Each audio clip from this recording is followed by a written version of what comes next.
अखिल भारतीय चित्रपट महामंडळाची निवडणूक जाहीर होताच आरोप प्रत्यारोप पाहायला मिळाले. त्याचबरोबर उमेदवारीवरूनही चांगलंच वातावरण तापलेलं.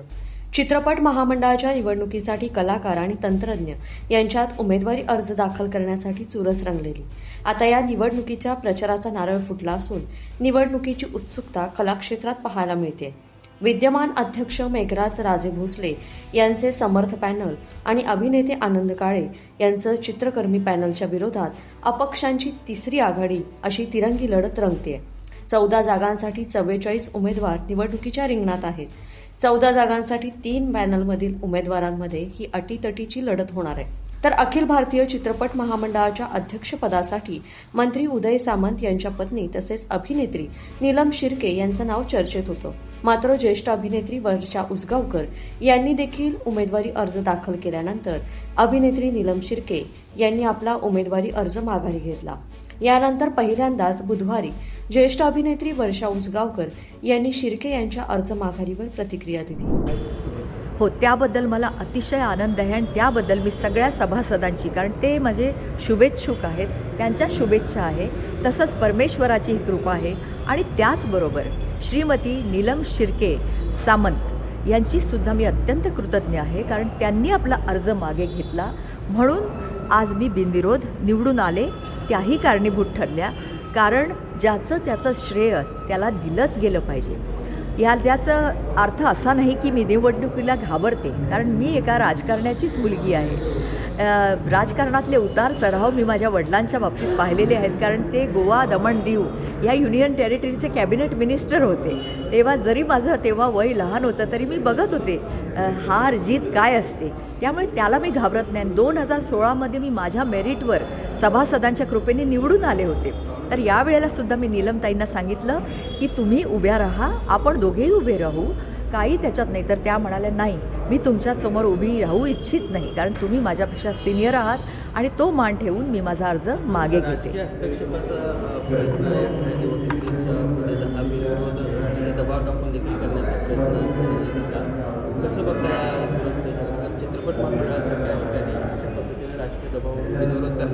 असं मी पण ऐकलं आहे, पण ते कितपत खरं आहे मला माहिती नाही. पण जर असं झालं असेल तर असं नाही व्हायला पाहिजे, कारण हा एक न्यास आहे, हा एक ट्रस्ट आहे. जो मुख्य प्रवाहातला राजकारण आहे ते वेगळं आहे, हे वेगळं आहे. हे सभासदांच्या काय कल्याणासाठी आहे. तर असा खरा राजकीय हस्तक्षेप जर झाला असेल, मला माहिती नाही तर झाला असेल तर, पण झाला असेल तर असं नाही व्हायला पाहिजे, हे निश्चित आहे. कारण कसं असतं, आता विजय आपले पाटकर यांना त्यांचा अर्ज भरण्यात त्यांनी साईन करून दिला होता. तो त्यांना उभं राहता आलं नाही, त्यांची उमेदवारी गेली विनाकारण. तर त्यांच्या बाबतीत कूटनीती झाली असं मी म्हणेन. मी त्याला राजकारण असं म्हणणार नाही, पण कुठली तरी कूटनीती झाली असेल म्हणून असं झालं असेल ना, तर अशा प्रकारचा हस्तक्षेप झाला आहे असं मी म्हणत नाही, पण झाला असेल तर नाही व्हायला पाहिजे. तर अखिल भारतीय चित्रपट महामंडळाचे माजी अध्यक्ष आणि ज्येष्ठ अभिनेते विजय पाटकर यांनी एका मंत्र्यांचे विशेष कार्यकारी अधिकारी या निवडणुकीत राजकीय दबाव आणत असल्याचा आरोप केलेला. यानंतर चित्रपट महामंडळाचे प्रमुख कार्यवाह आणि अभिनेते सुशांत शेलार यांनी कोल्हापुरात पत्रकार परिषद घेऊन पाटकर यांच्यावर गैरकारभाराचा आरोप केला होता. या आरोपांवर पाटकर यांनी आता उत्तर दिले. मला जेव्हा विचारण्यात आलं की माझ्या पॅनलमधनं उभा राहतो का, म्हटलं मला लाज, लज्जा, शरम, नीतिमत्ता आहे, मी तुझ्या पॅनलमधनं उभं राहणार नाही. लोक माझ्या तोंडात शेण घालतात. मला ही माणसं पाहिजे. मला जुनी माणसं पितांबर काळे, सतीश रणदिवे, आनंदा काळे ही पाहिजे होती. वर्षा उसगावकर हवी होती. नवीन मुलं हवी होती मला. मी म्हटलं ना, म्हटलं मी बसतो घरी, तूही बस घरी, कारण मी काही नाही करू शकलो. माझ्या हातात काही नव्हतं. तुमच्या हातात देऊन सुद्धा तुम्ही काही नाही केलं. मग कशाला परत येत आहे? द्या ना, नवीन मुलांच्या हातात द्या ना. ही चांगली मंडळी आहे, आपल्यापेक्षा हुशारच मंडळी, चांगलं चालवतील महामंडळ, आत्मीयता आहे. मला माफ करा महाराष्ट्र, अख्ख्या महाराष्ट्रातल्या कलाकारांनो, आज कोल्हापूरवासीय जेवढी आत्मीयता महामंडळाबद्दल दाखवतात ती बाकीच्या महाराष्ट्रात आढळत नाही. मला माफ करा, मी चुकीचं बोललो असेल तर मला माफ करा. पण आज जेवढी म्हणजे मीडियापासून ते कलाकार इतकी आत्मीयता की महामंडळ आपलं चालवायला पाहिजे, महामंडळ आपलं चालवायला पाहिजे, ही आत्मीयता दाखवतात. आहेत खूप मंडळी आहेत, पण ज्या संख्येत कोल्हापूरवासी आहेत तेवढे महाराष्ट्रात कुठेही नाही. दुसरीकडे गेलं 4 लोक, 5 लोक, 8 लोक, 10 लोक, इथे 200 लोक, 300 लोक येऊन बसलेले असतात. हे फक्त महामंडळ अख्ख्या महाराष्ट्रात नाही आहे का? आहे ना. या जागेवा सत्य काय आहे तुम्हाला कळत असेल तर प्लीज डोळे उघडून बघा. 8-8 वर्ष महामंडळ बंद आहे, पगार दिले जात नाही. आज 60 वर्षात पहिल्यांदा प्रशासक नेमला जातो आहे. ही लाज वाटते आम्हाला. 60 वर्षात पहिल्यांदा प्रशासक नेमला जातो आहे, तरी चेकबुक काढून घेतलेत. तुम्हाला वर्ष, 1.5 वर्ष, 2 वर्ष तुम्हाला हक्काने 1 रुपया खर्च करायचा, पगार त्यांचे प्रशासक देत आहेत. ती लाज नाही आहे तुम्हाला? आणि आरोप करता आमच्यावर. मी काय केलं? मी महामंडळ होतो का? मी पैसे खायला नाही मी होतो का? आणि जेव्हा होतो तेव्हा मी अध्यक्ष होतो का? जेव्हा कार्यक्रम झाला तेव्हा उगाच आरोप करायचे, उगाच. आणि आरोप असतील आणि खरंच हे झाले मी इंडस्ट्री सोडेन. तर इंडस्ट्रीचे पैसे मी खात असेल तर मला इंडस्ट्रीत काम करण्याचा मला हक्क नाही, मी सोडेन इंडस्ट्री. मग किती पैसे खाले हो? अलका कुबल, प्रिया बेर्डे, विजय पाटकर, 42 वर्ष इंडस्ट्रीत उभा आहे मी खाणार पैसे, आम्ही खाणार पैसे.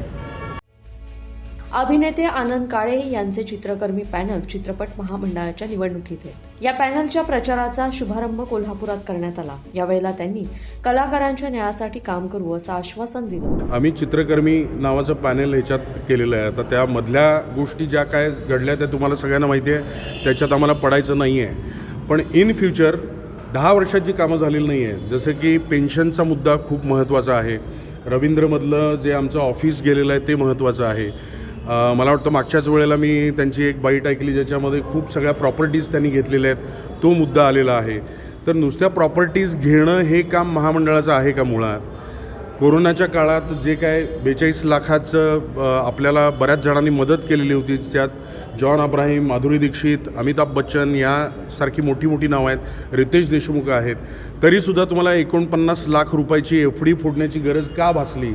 ह्याचे कधी उत्तरं देणार आहे तुम्ही? नुसतेच आरोप करण्यात जर वेळ घालवणार असाल तर तुम्ही जे काय घोळ केलेले आहेत त्याची उत्तरं कधी देणार? आणि ते सगळं बाजूला सारून, आरोप प्रत्यारोप बाजूला सारून पुढच्या 5 वर्षामध्ये महामंडळासाठी किंवा या चित्रपट व्यवसायात काम करणाऱ्या लोकांसाठी काम काय करणार हे कधी दाखवणार आहे का? त्याच्यासाठी एक विजनची गरज आहे.